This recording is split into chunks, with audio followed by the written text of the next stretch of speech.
Recording is it progress. Asalisu, aduh mohon maaf.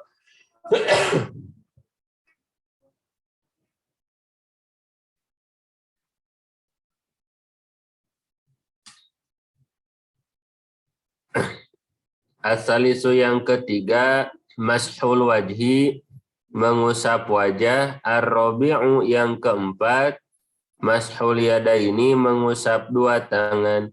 Ilal mirfaqaini, sampai dua sikut. Al-khamisu yang kelima, at-tartibu, tartib yakni berurutan, bainal mashataini, antara dua usapan. Baik, Bapak Ibu rahimakumullah, sekarang kita akan coba sedikit praktek melaksanakan tayamum. Furudu tayamumi, adapun fardu-fardunya atau rukun-rukunnya tayamum, khamsatun, itu ada 5. Al-awalu yang pertama, naklu turobi, yakni memindahkan tanah. Nah, jadi Bapak Ibu tadi yang sudah saya sampaikan, kita siapkan dulu hamparannya. Misalnya kita menyiapkan di sini ya. Di sini itu adalah koran ya. Nah, mau koran, majalah atau apa itu. Nah, kemudian setelah itu kita taburkan tanah ya. Kita sudah buat tanah yang kemarin sudah disampaikan, tanah kebul ya. Dipurulukan gitu kan seperti bedak. Nah, kemudian kita naklu, pindahkan situ tanah ke tangan. Kita tempelkan. Set. Nah, ya sudah ya, misalnya di sini Bapak Ibu. Sudah di sini. Kemudian an-niyatu, niat. Nah, ketika tangan kita sudah nempel di tanah, niat. Nawaitu tayamuma listibahati sholat, atau misalnya nawaitu niat saya tayamum. Ketika nempel nawaitu tayamum. Nah, itu dua ya.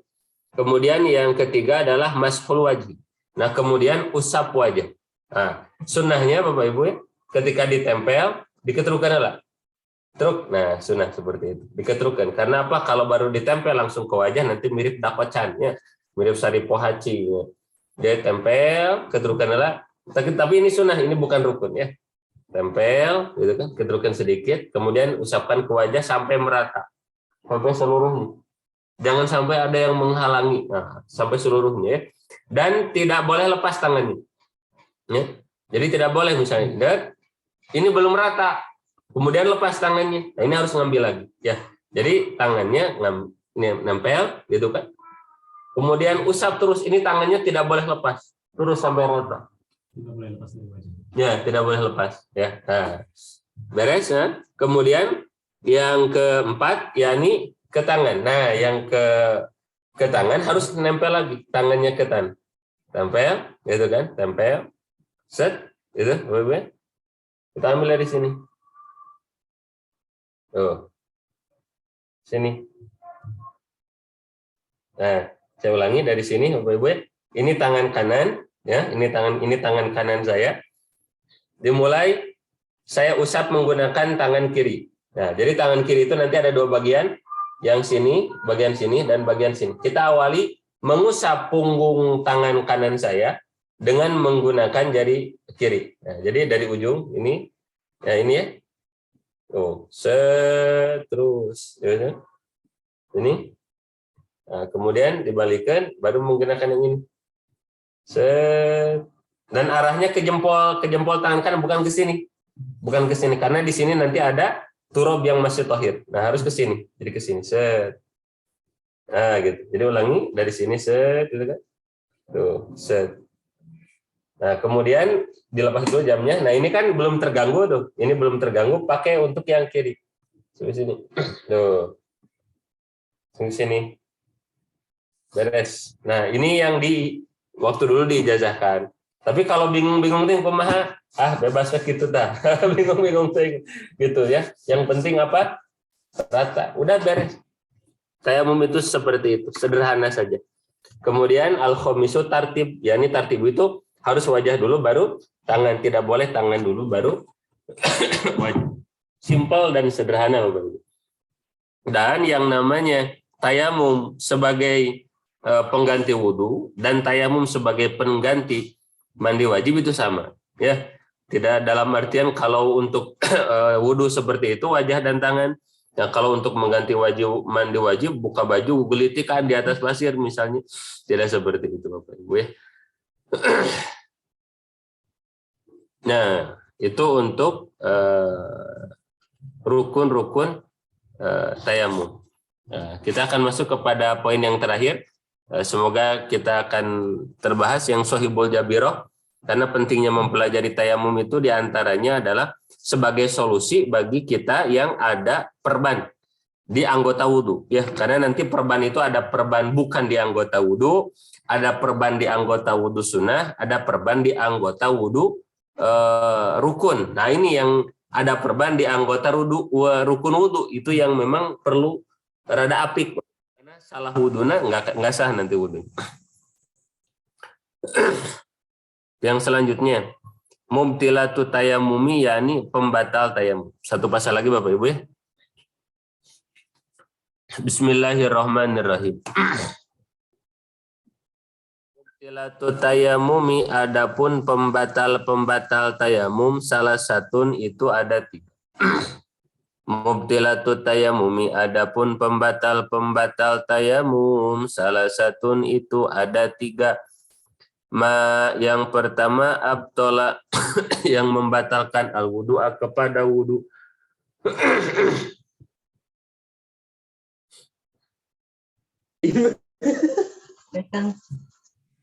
Jadi yang pertama perkara abtola yang membatalkan wudu.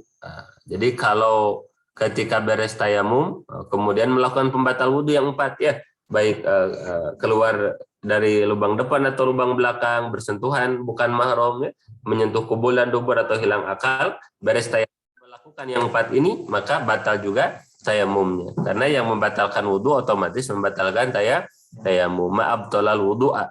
Kemudian yang kedua wariddatu, dan yang kedua murtad. Baik itu murtad secara i'tiqadi, murtad secara qauli, dan murtad secara fi'ali. Maka itu membatalkan tayamum. Kemudian watawahumul ma'i, dan menyangka adanya air. Jadi beres tayamum belum sholat, ya. Kemudian menyangka tuh adanya air, maka batalah tayamum. Jadi kita beres tayamumnya, beres tayamum pas mau nih, pas mau Allahu Akbar ada yang ngasih tahu, Mas itu ada air di sana. Nah, berarti batal tayamumnya, harus berwudu. In tayammama lifaqdihi, kalau seandainya tayamum itu karena nggak ada air. Tapi kalau tayamumnya karena sakit ya nggak apa-apa, banyak air juga ya, sanajan hujan di tengah laut juga. Kalau tayamumnya karena apa? Karena sakit. Nah, ini mah tawahum al-ma'i, menyangka ada air itu menjadi pembatal tayamum. Iya tayammama lifaqdihi, kalau seandainya tayamum itu karena hilangnya air. Bagaimana kalau sudah terlanjur beres sholatnya? Kalau sudah terlanjur beres, maka mau sholatnya diulang boleh, mau tidak juga tidak jadi masalah. Baik Bapak Ibu rahimakumullah, itu kurang lebih sepintas mengenai tayamum. Ada waktu kurang lebih sekitar 15 menit lagi, kita akan sedikit membahas mengenai Sohibul Jabiroh. Nah, siapa itu Sohibul Jabiroh? Yakni orang yang memiliki perban, luka perban yang tidak boleh terkena air. Nah, yang pertama Bapak Ibu, bagaimana seandainya kalau itu perban berada di luar anggota wudhu, misalnya di mana, di punggung, misalnya di mana, di perut, nah, misalnya di mana, di betis, di paha, maka itu tidak jadi masalah. Kenapa? Karena tidak mempengaruhi kualitas wudhu kita. Itu yang pertama. Kemudian yang kedua, bagaimana seandainya kalau itu perban berada di anggota sunnah? Apa itu anggota sunnah wudhu? Di antaranya telinga, ya. Di perban telinga segini misalnya, maka bagaimana wudhunya? Wudhunya tidak ada masalah sama sekali. Nah, yang jadi masalah adalah kalau itu perban ada di anggota wudhu apa? Ada di anggota wudhu rukun, ada di anggota rukun wudhu. Misalnya Bapak Ibu ya. Nah, contoh nih, ini perban nih contoh ya, perban koneng. Nah, saya di perban segini, dan ini memang tidak boleh terkena air. Nah, bagaimana cara berwudunya? Karena ternyata ini tidak cukup hanya diusap. Nah, Nah, ini adalah perban. Nah, bagaimana ini saya ketika berwudu? Ini kan rukun wudu, ya. Ini rukun wudu. Ini tidak boleh tidak terbasuh. Kalau ketika kita berwudu ininya terbasuh, maka tidak terbasuh maka tidak sah. Saya ingin tayamum, tapi kan kita masih bisa terkenai air. Mana yang bisa terkena air? Ini bisa terkena air. Ya, ini bisa terkena air. Malayudrokukulu, falayudrokukulu. Apa yang tidak bisa didapatkan semua, tidak boleh ditinggalkan semua. Kan gitu dalam kaidah usul. Nah, bagaimana caranya? Jadi caranya yang pertama adalah wudhu dulu sebisanya. Sampai mana? Sampai menjelang tangan kanan. Contoh misalnya, kita cuci tangan, ya, kemudian ke apa madmadoh, istinsyak gitu kan. Kemudian membasuh wajah. Nah, beres membasuh wajah, mana? Tangan kiri, tangan kanan, ini tangan kanan ya. Nah, ketika membasuh tangan kanan, maka prosesnya adalah guyur dulu yang bisa diguyur. Guyur ini segini, ke sini guyur, ya. Bukan diusap, ini mah diguyur sebisanya. Kemudian ini juga diguyur. Nah, ya. Beres diguyur, apa yang dilakukan? Ya, ini usap. Usap. Dan beres diusap, Bapak Ibu rahimakumullah. Lalu kita sebelum pindah ke tangan kiri, ya, sebelum pindah ke tangan kiri, maka lakukanlah tayamum. Kenapa? Karena disebut tartib itu, yakni tidak berpindah kepada anggota yang lain sebelum sempurna dulu basuhan anggotanya. Jadi misalnya Bapak Ibu, kita nih ini normal misalnya. Bolehkah kita membasuh tangan kiri sebelum tangan kanan sempurna? Tidak boleh. Jadi tangan kanan harus sempurna dulu dibasuh, baru pindah ke tangan kiri. Nah, ini kan tangan kanan ya dibasuh. Tapi bagaimana yang dibasuhnya kan baru sebagian. Sedangkan yang ini belum terbasuh. Nah, maka untuk mengganti bagian ini yang tidak terbasuh, maka kita tambal menggunakan tayamum. Nah, gitu. Jadi kita basuh dulu segini, basuh segini, bagian ininya diusap sedikit.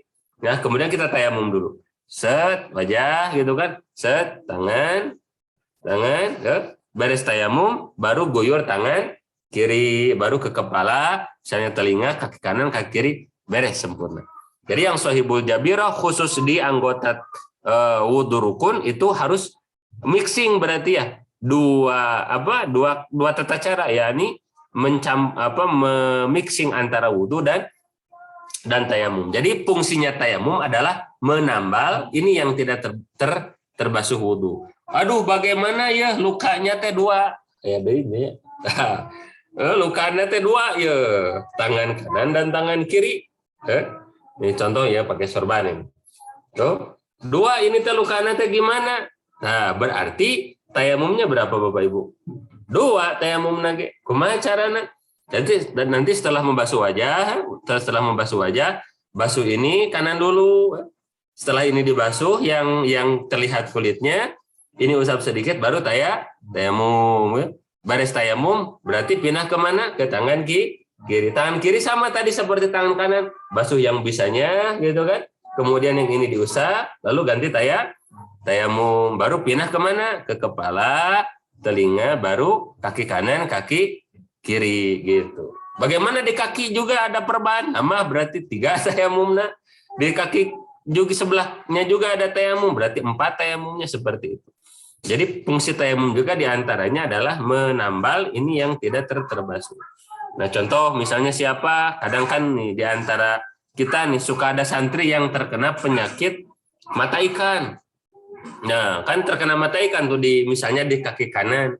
Nah, cara wudhunya seperti itu. Jadi nanti ketika sudah membasuh kepala, mengusap kepala, mengusap telinga, nah kaki kanannya bagaimana? Dibasuh dulu yang terbukanya, diusap perbannya, lalu tayamum dulu. Jangan pindah dulu membasuh kaki kiri. Kenapa? Karena kaki kanannya belum sempurna. Ya. Nah, fungsinya tayamum itu diantaranya menyempurnakan basuhan yang tidak sempurna. Nah, itu diantara fikih untuk orang yang sohibul jabirah, orang yang memiliki perban. Nah, ini mungkin salah satu hal yang penting juga kita pelajari karena banyak sekali kadang gitu kan hamba-hamba Allah yang luka gitu kan, bukan banyak sekali, ada gitu kan hamba-hamba Allah yang ada luka wabil khusus di mana di anggota rukun wudu. Kalau bukan di anggota rukun wudu mah aman, tidak apa. Nah, mungkin itu Bapak Ibu ya untuk tentang tayamum. Sebelum ditutup Bapak Ibu, apakah akan ada yang ditanyakan? Kalau tidak ada, saya akan nambah sedikit lagi pasal tentang mensucikan barang najis.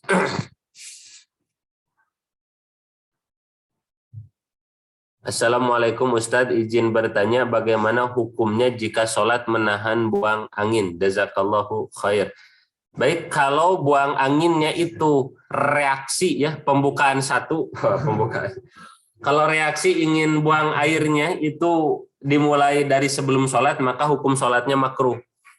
Ya, sekali lagi, kalau itu reaksi ingin kentutnya gitu kan, dimulai sebelum kita mau sholat.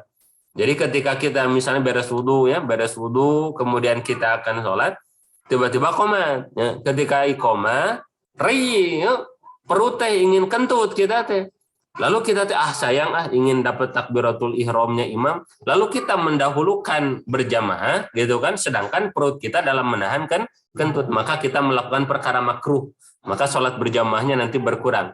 Bahkan ada perkara-perkara yang ketika kita melaksanakan itu, walaupun kita sholat berjamaah itu dihitung sholatnya munfarid. Nah, ya harus berhati-hati.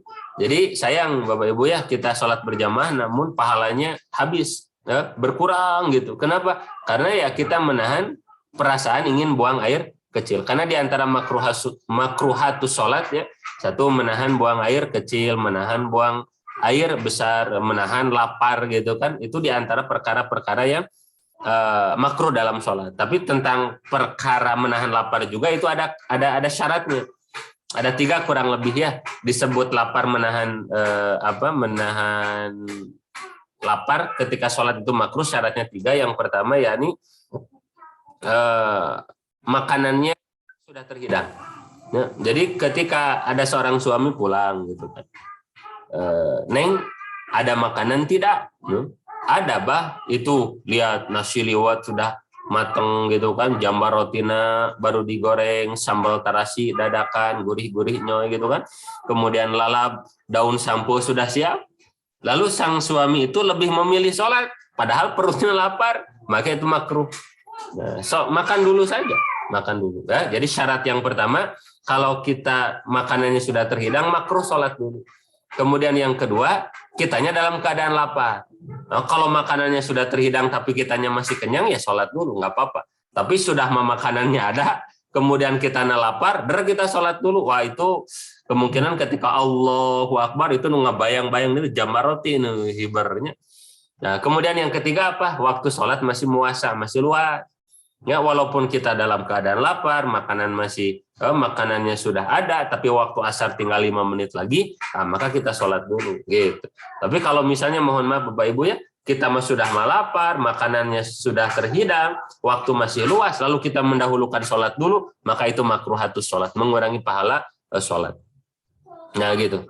Kemudian kalau yang berkenaan tentang menahan buang angin atau buang air, kalau terjadinya sebelum sholat maka makruh. Jadi kalau kita berhadapan antara berjamaah dan buang air, mana yang didahulukan? Buang air dulu. Selesaikan dulu liqadha'il hajah. Tapi kalau seandainya itu reaksinya atau pembukaan satunya itu mulai ketika apa? Ketika kita sholat. Awalnya mah normal perut tidak, tapi baru juga Allahu Akbar, gitu kan, mules gitu. Nah kita dalam keadaan sholat fardu maka haram hukumnya membatalkan kalau sholat fardu. Tahan. Gimana nih sakit perut ingin BAB, kalau masih 10%, 20% ditahan, wajib ditahan. Dan menahannya tidak menjadi makruh. Kenapa? Karena kita sudah dalam keadaan sholat. Jadi kerasanya itu di pertengahan sholat. Kalau kerasanya sebelum sholat baru makruh. Tapi kalau sudah di pertengahan sholat enggak makruh, bahkan wajib ditahan. Bagaimana kalau sudah 50%? Tahan. 60%? Tahan. Nah kalau sudah 99,9%, nah itu bahaya. Kalau dibiarkan di dalam masjid bisa menghebohkan dunia maya. Ya, maka itu mah langsung saja. Walaupun melewat di depan orang yang sholat, tarabah saya nggak apa-apa. Nah, bagaimana kita berdiri di paling depan, di saf paling depan sebelah kanan gitu kan? Kalau kita keluar melewat ke depan orang yang sholat, nggak apa-apa. Ya, bagi orang yang darurat nggak apa-apa. Bahkan dulu diajarkan kalau mau lewat sambil pegang hidung. Karena kemungkinan nanti disangka mimisan. Kayak bisa ditararahan, tiapnya ditahan. Waduh, kayak terjadi musibah di tengah-tengah masjid, repot juga. Ya. Seperti itu ya. Jadi kesimpulannya kalau mulesnya itu sebelum sholat maka makruh, tapi kalau mulesnya sudah di tengah sholat wajib ditahan dan itu insya Allah tidak makruh. Kemudian yang kedua, Assalamualaikum, izin bertanya, kalau untuk yang sedang istihadah, apakah boleh melaksanakan sholat sunnah? Hukumnya boleh, boleh melaksanakan sholat sunnah. Karena tadi juga daimul hadas itu di antara daimul hadas itu kalau sudah beres sholat, beres wudhu, nanti langsung sholat. Nah, bagaimana yang sholat berjamaah nih dari mulai wudhu sampai iqomah itu kan suka ada tenggang waktu, itu nggak jadi masalah. Untuk dipakai sholat sunnah nggak jadi masalah. Seperti itu. Wallahu a'lam bishawab. Baik Bapak Ibu, karena waktunya tinggal beberapa menit lagi, sepertinya tidak akan cukup untuk pembahasan bab najis, cara mensucikan najis. Semoga Bapak Ibu, walaupun apa yang dibahas sederhana, yang menyampaikan juga bukan orang yang berilmu, tapi sama orang yang sedang belajar. Semoga Bapak Ibu, Allah Subhanahu wa taala yang maha luas ilmunya mengkaruniakan kepada kita ilmu yang bisa menjadi wasilah keselamatan bagi kita, orang tua kita, guru-guru kita, keluarga besar dan keturunan kita, selamat dunia wal akhirah. Amin ya Allah ya rabbal alamin. Al-Fatihah. A'udzu billahi minasyaitonir rajim. Bismillahirrahmanirrahim. Alhamdulillahi rabbil alamin arrahmanir rahim maliki yaumiddin. Iyyaka na'budu wa iyyaka nasta'in. Ihdinas siratal mustaqim. Shiratal ladzina an'amta 'alaihim ghairil maghdubi 'alaihim waladdallin. Rabbighfir lana wa liwalidina. Sekian yang bisa disampaikan. Mohon maaf atas segala kesalahan, kekurangan gitu kan. Kalau ada yang salah, ada kesilapan, itu mutlak dari saya pribadi. Jangan sukar untuk memberikan masukan kalau Bapak Ibu melihat apa yang saya sampaikan ada yang salah atau tidak sesuai dengan syariat Islam. Nuhun, subhanakallahumma bihamdika asyhadu an la ilaha illa anta astaghfiruka wa atubu ilaik. Assalamualaikum warahmatullahi wabarakatuh. Assalamualaikum warahmatullahi wabarakatuh. Syukran Ustaz, jazakallah.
nakhtatim liqa ta'allumana hadza bilhamdalillah.